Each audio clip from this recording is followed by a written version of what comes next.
Tennessee playing what amounts to a 4-4 fake. And there's a touchdown! Touchdown! My God, a touchdown! We threw it to Haynes. My God Almighty! Did you see what he did? We just stepped on their face with a hobnail boot and broke their nose.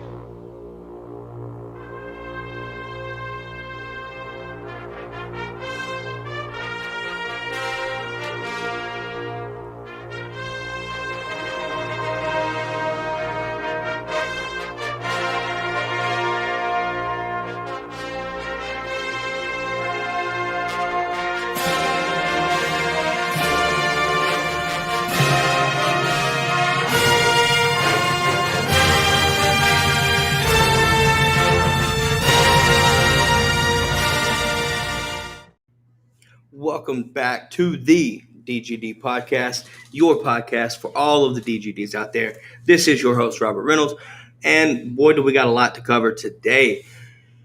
Well, we got a big weekend for one.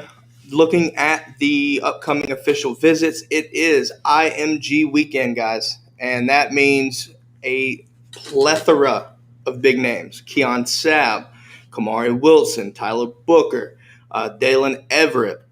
And obviously outside of IMG, you have a couple other big names with Jalen Walker and Travis Shaw, which is huge considering the fact that, the loss of decommit from Bear Alexander. That is a huge visit coming up this weekend. Obviously, for Georgia itself, it's a huge weekend. But let's first here, obviously, guys, welcome to the DGD podcast. Make sure you like, subscribe on YouTube. You can listen to us on Twitch. Follow us on Twitter. Here you go there. Like I said, Twitch, Twitter, DGD pod, YouTube. Obviously, if you're watching it, make sure to hit that like, hit the bell, and let's talk more recruiting. With that being said, guys, I think this weekend is probably the biggest weekend in June so far. I think you have to. I know the first weekend was pretty big, but this weekend I think it just has more impact. Considering the circumstances that have changed since the first weekend, you look at the names that are coming in, and honestly, it makes this a huge weekend. The stakes are high. And I want to talk first about Travis Shaw, right? Coming out of Grimsley, North Carolina, up in Greensboro. Obviously uncommitted. He just released his top four. Georgia was in that top four, along with UNC, Clemson, and the Aggies of Greensboro, or NCANT. Looking at that, though, obviously I think it is going to come down to Clemson, UNC, and Georgia. My take, I think it's a Georgia-Clemson battle. And I think Georgia has to have a good weekend this week. This weekend has to really set him off in a good way. And I think the key piece for Travis's sake is Jalen Walker. Jalen Walker could be really the catalyst to bring in Travis Shaw to this class. You look at Bear Alexander, him decommitting was a big hit to the defensive line commit, or the commitments, I should say, for the line haul that was coming in. So now you look at the situation with him and A&M. What does that mean, right? What does Bears decommitment mean? For Georgia, I think it ups the stakes to pick up Travis Shaw and really try to win that battle with Clemson, in my opinion. You look at Jalen Walker; they're really, really, really close friends, best friends, pretty much. So when it comes to that, you really need to be, really be taking advantage of that. And I think, obviously, I think that's going to be a big deal. Because Bear Alexander, I just don't see him coming back in this class. Let's be honest. I just don't see him doing it. So, picking up Travis Shaw is almost a must-have, what feels like for most Georgia fans. So, with that being said, obviously, Jalen Walker will be coming out of Salisbury, right? He obviously are one of our best commitments, in my opinion.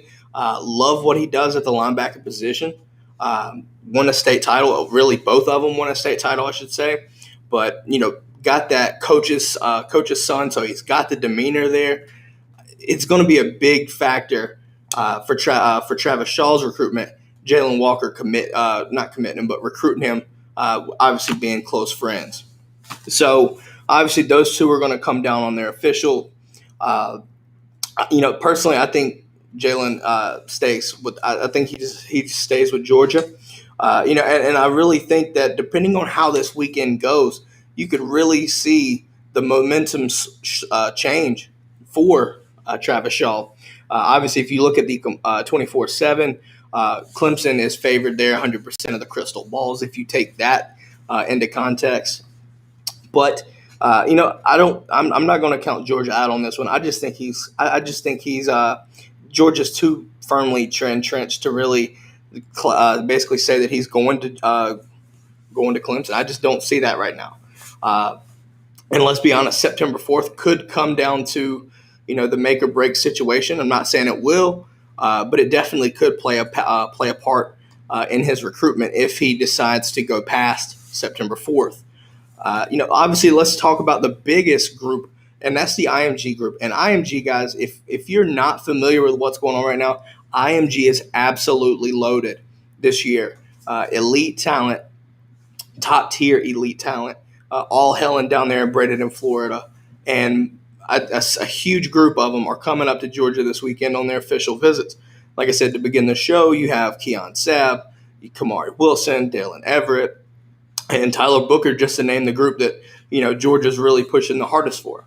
And honestly, with Smoke Bowie's decommit as well, this is another big weekend with stakes being raised for Georgia to pick up or to try to gain the momentum in these recruitments.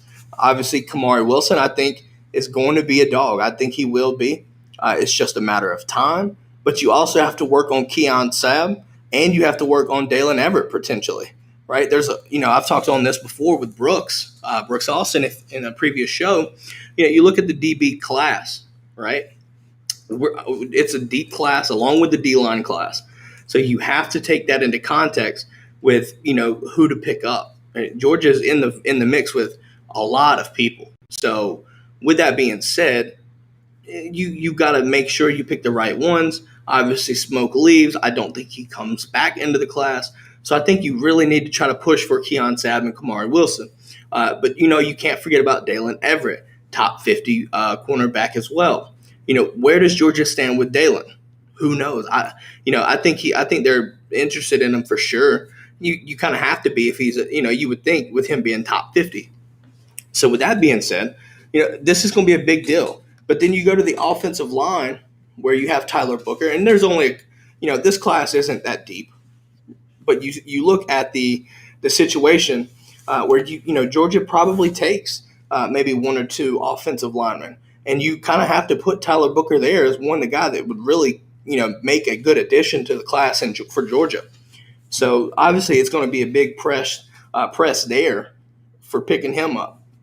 And then you look at, like I said, Dalen Everett, and there's a bunch more, right? But these are just a few of the ones that I definitely wanted to talk about.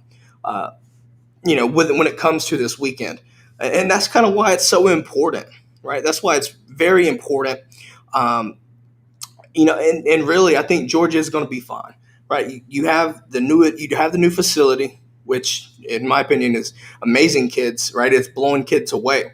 But you still gotta pull the recruiting. Let's be honest, Kirby and company, they do their best recruiting when it's face to face. At least in my opinion, that's the case. So with that being said, I think Georgia has a great weekend in recruiting. Obviously, it's been kind of dead, right? We haven't had any good news recently in recruiting. Obviously, we had the two decommits after Nick Williams leaves. You're looking into that right there, which actually we'll talk about somewhat of a replacement after a little break here in a minute. But you're looking at the recruiting. Like I said, I think we have a good weekend in recruiting. I would like to think that there may be some chatter moving around after this weekend, maybe even a commitment. I'm not going to say that it will, but it would definitely kind of get that feel of positivity back into the fan base, obviously for us dogs. So with that being said, guys, I want to take a quick talk about the upcoming show, July 2nd here. So we're talking college football for the kids. And with that right there, it's going to be myself along with several other guys, different podcasters for college football. And we're going to be talking college football for St. Jude. So any donations, right? Donations are not mandatory. However, they are encouraged. There are certain rewards for donation amounts. All donations, guys, they go straight to St. Jude. So tune in 2 p.m. Friday, July 2nd, and we will be, like I said, talking college football for the kids. And it's going to be a good cause, guys. I expect it to be a good show, good event, good calls. I'm going to have a fun time. I already feel that coming. So I'm not worried about that. So just wanted to kind of bring that in there, to do that right there. But before we, make that switch right there, we're going to talk about the new hire, right? We're going to talk about the new hire, David Cooper, right? David Cooper comes in head of recruiting, deals with a recruiting job. I think that's a big deal, right? You look at what he did at Florida, Louisville, coming from Louisville, really good recruiter. And I think, trying to replace Nick Williams is really hard to do because Nick has been responsible for some really, really good recruits recently. That being said, you take David Cooper, and I think it was a home run hire for the situation. I really think he's going to do good things for us. It's just a matter of time. And obviously losing Nick Williams, I think ultimately cost us Bear and Smoke Bowie, right? I really do. Looking at that right there. So I think really good hire there by Kirby to pick up David Cooper. And also I want to talk about another receiver that we have, right? Arian Smith. If you're not familiar with what's going on already now, first team All-American in track. If you didn't know that he was fast, that should solidify it right there. I want to say he ran a 10:10 in one of the 100 meters sprints. So obviously we know that's world-class speed. I just think that's him coming into a sophomore. So, we still have him for a couple of years. I can only see him getting faster, and that really becomes a problem. And with that right there, I do kind of want to talk about what Georgia, can expect out of Arian Smith and what I think Arian Smith what we should expect as fans from Arian Smith, in my own opinion. I look at, the offense, right? Georgia's offense is projected to be ridiculous. Obviously, with Pickens being out with the ACL, obviously you bring in Arik Gilbert. And then you have, Jermaine Burton, Marcus Roseme, Dominic Blaylock, both coming off of injuries. They're healthy. Then you look at, like I said, you have Big O and at the receiver, or at the tight end position, I should say. Brock Bowers, which is absolutely just stunning people as a freshman. Tons of absolutely just nasty wealth of options there from the receivers, very deep. And then at the tight end position, I still think you're at least three deep there. Obviously, Fitzpatrick being the third tight end. But looking at that situation right there, obviously Arian Smith, where does he fit in? It's so easy to believe that he takes the top off of the defense. His speed tells you that it's going to happen. I'm not saying that he won't, but I think the best way to utilize Arian Smith to start, keywords, utilize him in the middle of the field, or, try to do some short intermediate routes, get him into space. And what I mean by that is it's so easy from a defensive standpoint. They know the speed. He can still burn anybody. He's the fastest guy on the field. But to really make it count, maybe you sit there and you make him run an intermediate route so that the defenders can't cheat back, right? You let him make a catch and then go. So you have to keep the defense honest, or the defender honest, right? Now, obviously, I do see him going to take the top off of defenses. Let's just make that clear now. He's going to take the top off of defenses, and that's what I'm expecting. I just know it's coming. But I want to see his skill set grow. I want to see if he can run the route trees. Obviously, we know he can catch, but I want to see how he catches. I want to see if he can catch a dig route. I want to see if he can make, comeback routes. I want to see those kind of things. Just kind of keep it honest. Keep the defenses honest. Really is what I think ultimately it should boil down to. I would think as a defensive coordinator, you're going to use that mismatch, right? You can't coach speed. You really can't. But you look at the situation, and defenses can play back. So why not take advantage of that, right? If they're going to play him soft, utilize him in the short routes, utilize him in the medium routes, depending on how far back these cornerbacks are. Or you could see them perhaps play man up and try to make sure that he doesn't get past them. And this is where another thing that I think is going to be key for him. Can he release? I think he can. I think he'll be fine. But when you get SEC defenders on you at all times, or really more so Clemson, I can't wait to see what happens with Clemson, honestly.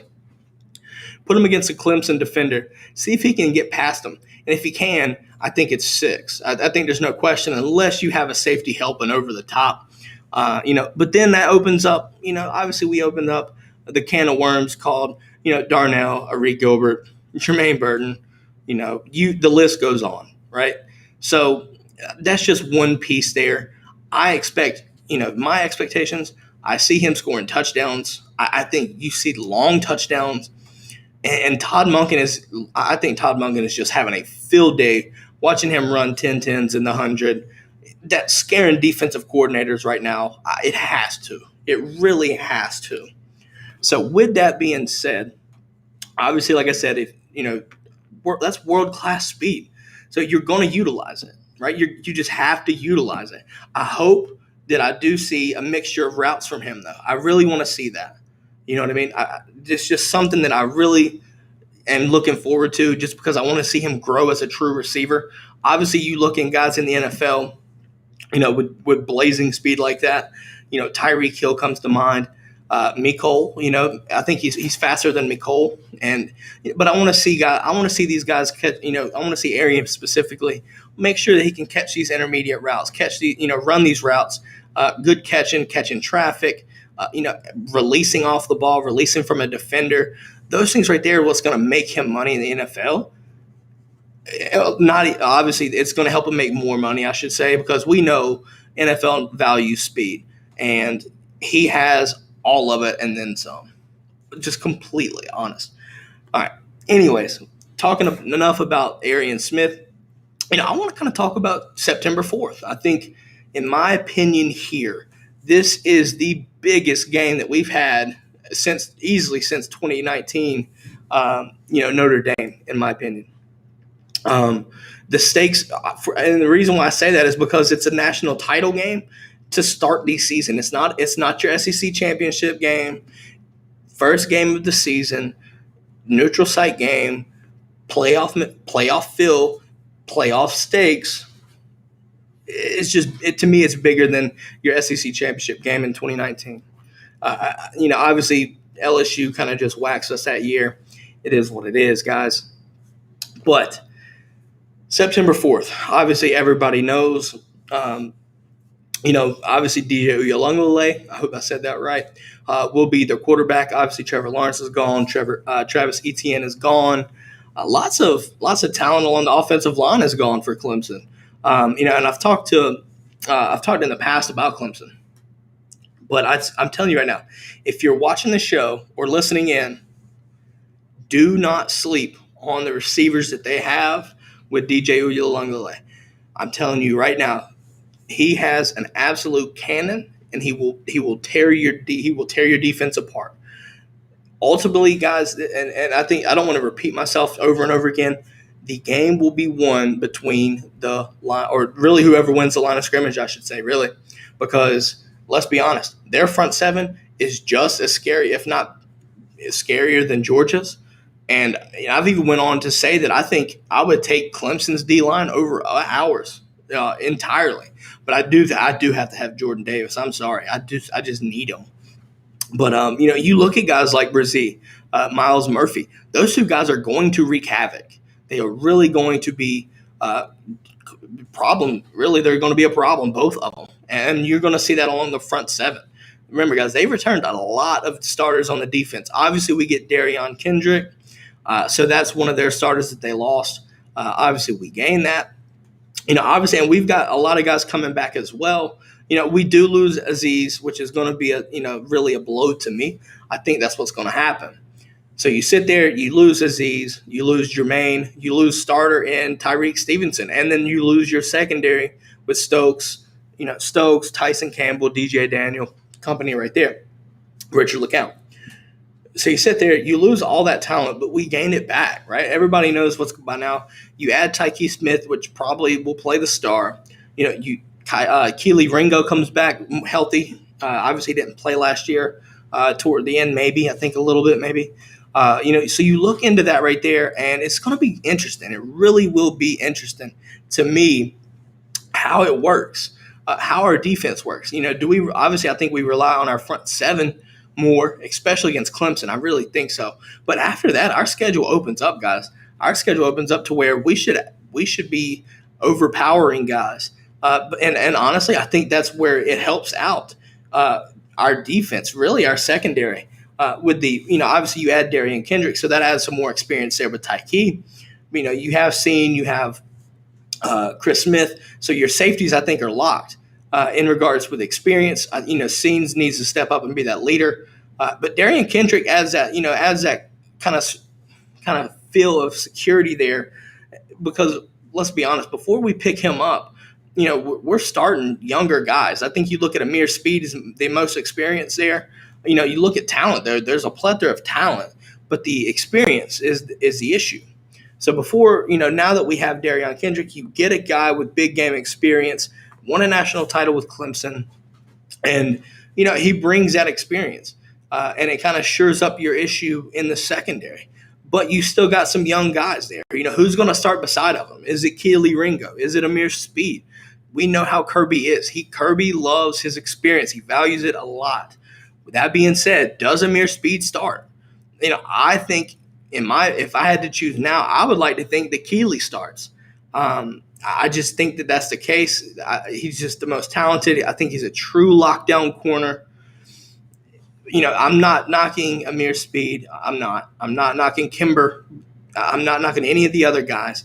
I just think that if you put Keely Ringo across from Darian Kendrick, you have the elite speed with Keely, the size for both guys.